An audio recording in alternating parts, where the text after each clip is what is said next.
Banalata express নিয়ে কিন্তু বেশ মানে বলা যায় যে ঈদের আগে থেকেই বেশ একটা সাড়া ফেলেছে, অনেকেই কথা বলছে, চরিত্রগুলো বিশ্লেষণ করছে, গল্পের প্যাটার্নটা নিয়ে কথা বলছে। মানে এই চলচ্চিত্রটা নিয়ে কিন্তু বেশ আলোচনা হয়েছে, সব চলচ্চিত্র নিয়ে যেমন হয় তার থেকে একটু ডিফারেন্টলি হয়েছে। তো বনলতা এক্সপ্রেসটা যখন আপনার কাছে আসে তখন আসলে আপনার মধ্যে কি কি কাজ করছিল বা এমন এক্সপেকটেশনস ছিল কিনা যেটা নিয়ে সবাই কথা বলবে? আমরা অনেক প্রজেক্ট করি, অনেক সিনেমা করি বা নাটক করি বা ওটিটি যেটাই করি, যে প্রজেক্টটা সাথে আমি ঠিক সামঞ্জস্য হয়ে ঠিক মানে মানায় না এরকম প্রজেক্ট আছে, এরকম ক্যারেক্টার আছে যেগুলো আমি করতে চাই না, ভেতরে ভেতরে মনে মনে মনে হয় যেন আমার সাথে যায় না। হ্যাঁ যায় না, এরকম কনফিউশনের মধ্যে অনেক প্রজেক্ট করতে হয় আমাদের। তো বনলতা এক্সপ্রেস এরকমই একটা প্রজেক্ট যেটা আমি আসলে করতে চাই, এটা ঠিক সেই প্রজেক্টটা। আচ্ছা, সো আমি যে টাইপের প্রজেক্ট করতে চাই, যে টাইপের ডিরেক্টর চাই, যে টাইপের গল্প চাই, যে টাইপের ক্যারেক্টার চাই, বনলতা এক্সপ্রেস একদম এক্স্যাক্টলি ওই টাইপের একটা প্রজেক্ট, যেটা এত আনন্দ নিয়ে আমি করেছি, এত মনোযোগ দিয়ে করেছি। এখন দর্শকের রেসপন্স তো আসলে বোঝা যাচ্ছে। সো দর্শকের কাছে ভালো লাগলেই আমার কাছে ভালো। অবশ্যই তাই।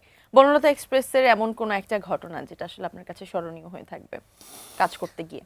কাজ করতে গিয়ে বনলতা এক্সপ্রেসের একটা ঘটনা ছোট করে বলি, আরও অনেক ধরনের ঘটনা আছে বড় বড় কোয়ার্টিসদের সাথে, বাট একটা ছোট্ট ঘটনা বলি। ট্রেনের ওপরে যেহেতু আমাদের পুরো গল্পটা, আমি একবার আমার প্যাক আপ হয়ে যাওয়ার পরে পুরো একটা ট্রেন আমি একা ওখান থেকে ঢাকা পর্যন্ত এসেছিলাম। মনে হয়েছিল যে ওই ট্রেনটা আমি ভাড়া করেছি এবং একা আমি ওই ট্রেনে মানে জার্নি করছি। না একাই রাজত্ব করছেন ট্রেনে? হ্যাঁ, মানে যেখানে থামতে বলবো সেখানে থামবে, আমাকে নামাবে ট্রেন, এইরকম একটা মজার, মানে পুরো একটা ডিফারেন্ট ট্রেন এক্সপেরিয়েন্স। আমি একা যাচ্ছি।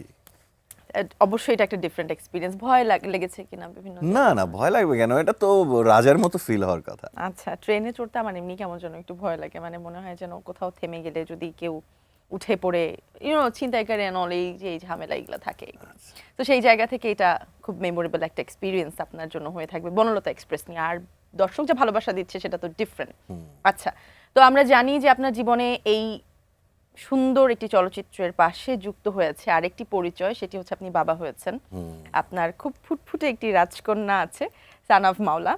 একটু জানতে চাই যে তার সাথে কিভাবে সময় কাটানো হয় বা আগে বাসায় ফেরার যে টানটা ছিল সেটা এখন দ্বিগুণ হয়েছে কিনা? তা তো অবশ্যই। আমার এখন আর আগে মানে রাতে ঘুমানোর আগে আমার অ্যালার্ম দিয়ে ঘুমাতে হতো যে তারপরের দিন শুটিং আছে, আমার ৮টার সময় উঠতে হবে বা ৯টার সময় উঠতে হবে।